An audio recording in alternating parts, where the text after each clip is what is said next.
Okay, so picture this, right? It's your first day at uni. You're in the UK, maybe. Lots of new faces. Everyone seems to know everyone already. And you're not even sure where to get, like, a I coffee. can imagine, yeah. Feeling a bit lost, I bet. Well, good thing you're here. Because today, we're doing a deep dive into, well, all that. Like, how to navigate university life, especially if English, well, isn't your first language. Yeah, it can be tough, for sure. We've got some awesome material to help us out, though. There's this guide, right, from IQ Student Accommodation, all about, making friends. And then this handy phrase book, the Keith Speaking Academy. Yeah, and they're both so practical, not just theory, but like actual phrases and stuff. Totally. Okay, let's start with first impressions. What I really liked about the IQ guide is, well, how simple it makes starting conversations. Right, it breaks it down. Instead of freaking out, just ask someone, like, what are you studying or where are you from? Super easy. Exactly. Easy questions, less pressure. They even suggest complimenting someone, like their style. And I think that's brilliant, breaks the ice. Yeah, for sure. And it doesn't have to be, anything complicated. I love your jacket. Boom, conversation started. Exactly. And then, of course, body language. The Okay. guide talks about that, too. No, definitely. Sometimes actions, well, they speak louder than words, right? Totally. Like a Yeah. genuine smile, making eye contact. That can be so much better than any fancy phrase you memorize. Absolutely. It shows you're open, you're friendly. There's even this tip about mirroring posture to, like, build rapport. Interesting. All right. I mean, don't copy every single move, obviously. That would be weird. Yeah, no, for sure. But subtle mirroring, it can create a connection. Definitely. Okay, and speaking of being genuine, I love that the IQ guide says to like stick to your guns. Don't change your values just to fit in. So important, yeah. Yeah. Especially at uni, there can be so much pressure to, like, conform. We're real. But this guide's like be yourself, and I think that's when, real friendships happen. Absolutely. People who like you for you, not for, some fake version. Okay, next up, let's try to understand some of the lingo you'll hear on campus. The Keith Speaking Academy Guide has a whole section on it. And wow, there's a lot to learn. It can be overwhelming, yeah. But we'll break it down. Okay, so first, the guide talks about undergraduate and postgraduate. What's the difference? Think of it like this. Undergraduate, that's your first degree, like a bachelor's, right? It's the foundation. Okay, got it. Then postgraduate, that's what you do after your bachelor's, like a master's or a doctoral degree. You get to specialize, focus on a specific field. Gotcha. And within those categories, you've got all these different types of degrees. Yeah. Bachelor's, master's, Yeah. doctoral, so many acronyms. Right. And it's important to know them not just for classes, but like for conversations too. Oh, yeah, for sure. Like if someone says they're a fresher, that means First year and a senior. final year. See, it's like a whole secret code. Kinda, yeah. But once you know it, it makes things easier. Totally. Okay, and then there's this thing about majors and minors, especially in the U.S. Right, right. What's your major? Classic question. And so much pressure to know the answer right away. I know, right? Yeah. So explain it. Break it down for us. Okay, so your major, that's your main subject, what you focus on the most. A minor is like a secondary subject. You can explore something else that interests you, but, not as intensely. So you could be majoring in, say, history, but minoring in, like, music. Exactly. Broaden your horizons, learn a little bit of everything. Nice. I love that the guy gives you phrases to actually talk about this stuff, too. Like, I'm majoring in literature, or I'm minoring in computer science. Right. It's like having the words ready to go. Makes it way less scary to actually talk about your studies. Oh. All right, so we've got the different levels of study figured out and what majors and minors are. But what about those everyday phrases you hear around campus? The slang. The Keith Guide mentions some really interesting ones like hitting the books, lagging behind, stuff like that. Ah, yes, the student lingo. Okay, so hitting the books, that basically means studying hard, with a sense of urgency, like, I gotta get this done. I can relate. Pulled many an all-nighter, hitting the books back in the day, and lagging behind. Well, that feeling's way too familiar. Yeah, that means you're falling behind in your work, struggling to keep up. But hey, at least now you know how to say it in English if you need help. Good point. The guide also mentions struggle and keep up. Yeah, they're all part of the experience. Struggling is when you're having a tough time understanding something or managing your time. And keeping up, well, that's when you're on top of your workload, meeting deadlines. So basically, we now have a whole vocabulary to describe the ups and downs of student life. Exactly. And knowing these phrases, it can make it easier to connect with other students. For sure. Now, we've covered a lot already. First impressions, understanding the lingo, even some phrases for those classic student struggles. But there's more.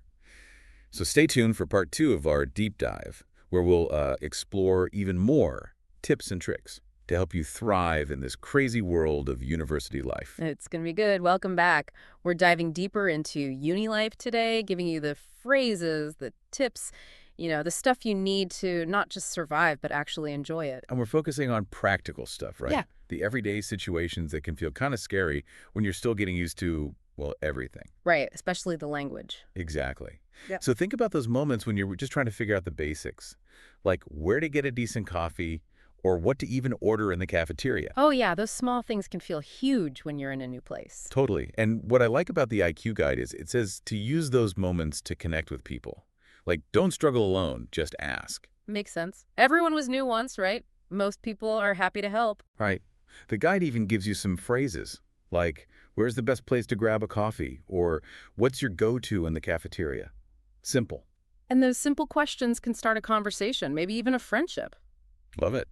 It reminds me of one of those dialogue snippets you shared, the one where the students are in the cafeteria. Oh, yeah, the cafeteria scene, classic uni experience, feeling overwhelmed by all the choices. And the noise.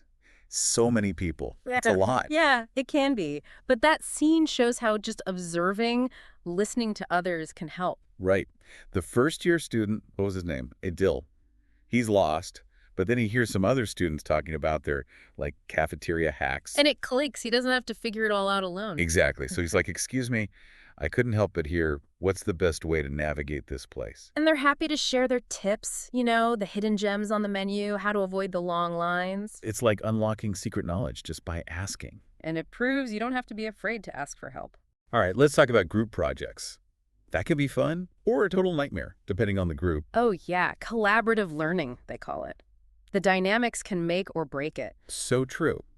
And in one of the dialogue snippets, we see a group meeting for the first time, to discuss a project. Right, those first interactions are key. They set the tone. And clear communication is so important from the start. Totally. In the scene, they introduce themselves, then talk about the project requirements, and then start brainstorming ideas. What I thought was smart was them making a group chat to stay connected. Oh, yeah. Good idea. Keeps everyone on the same page. No last-minute panic. And it's a space to ask questions, help each other out. Right, because it's a shared responsibility, right? Everyone benefits from good communication. Okay, let's shift gears a bit. What about life outside of class? Mm-hmm. All the social stuff that makes uni, well, uni. Both guides, the IQ and the Keith one, they really stress getting involved. Joining clubs, going to events, exploring the city. Yeah, the IQ guide says your university years are for exploring everything you are and everything you could be. I like that. It's not just about studying, it's about growing as a person. Exactly.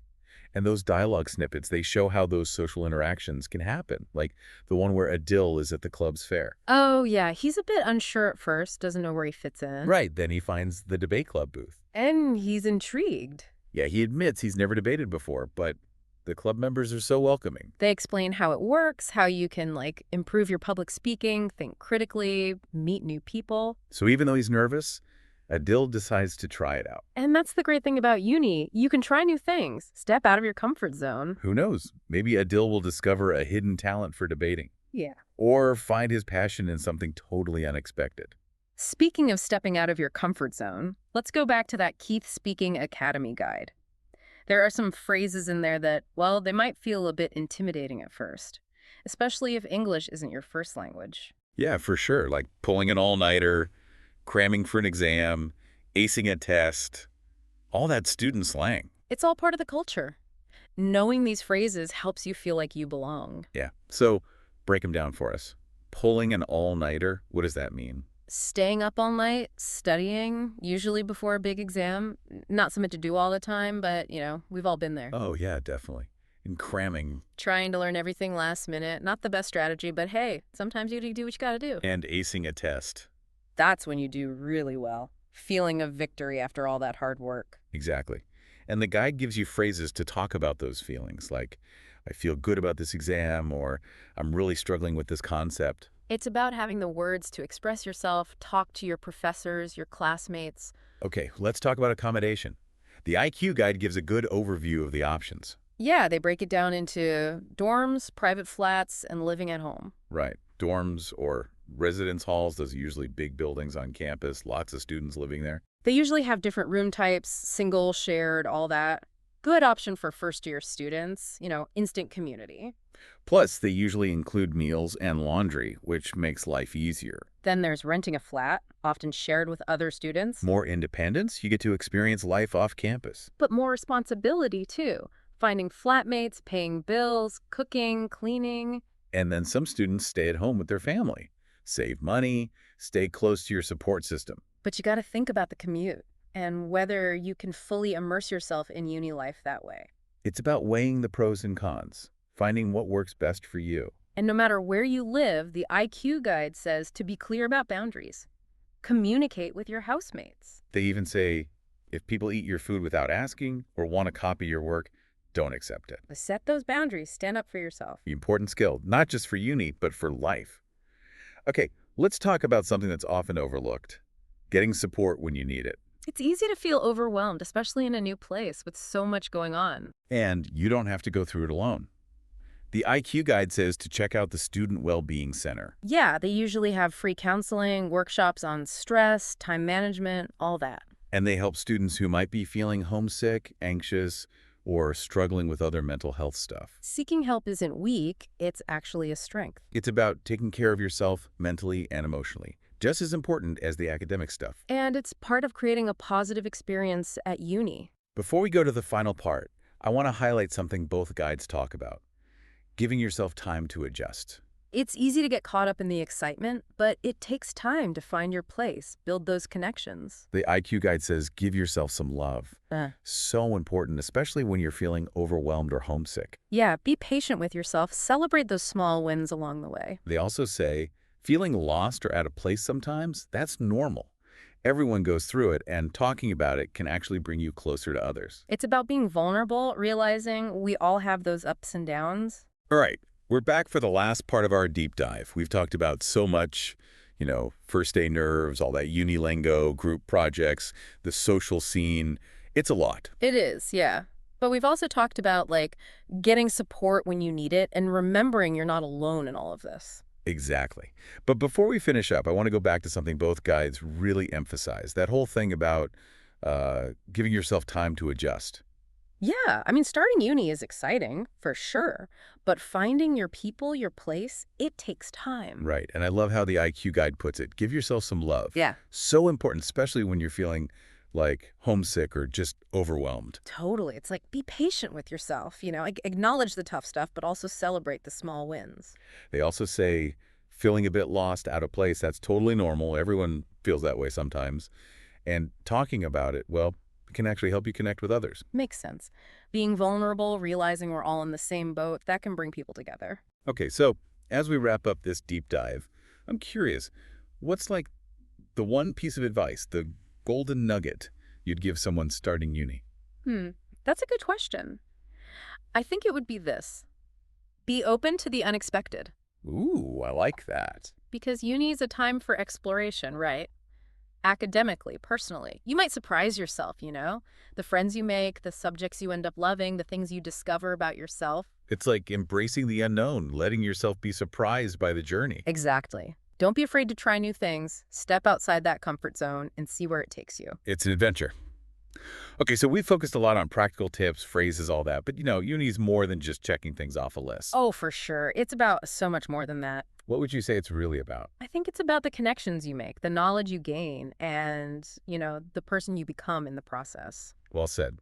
So as you start this exciting new chapter, remember, be kind to yourself, embrace the unexpected, and most importantly, enjoy the ride. Absolutely. Enjoy it. That's it for our deep dive into university life. Until next time, keep exploring, keep learning, and keep diving deep.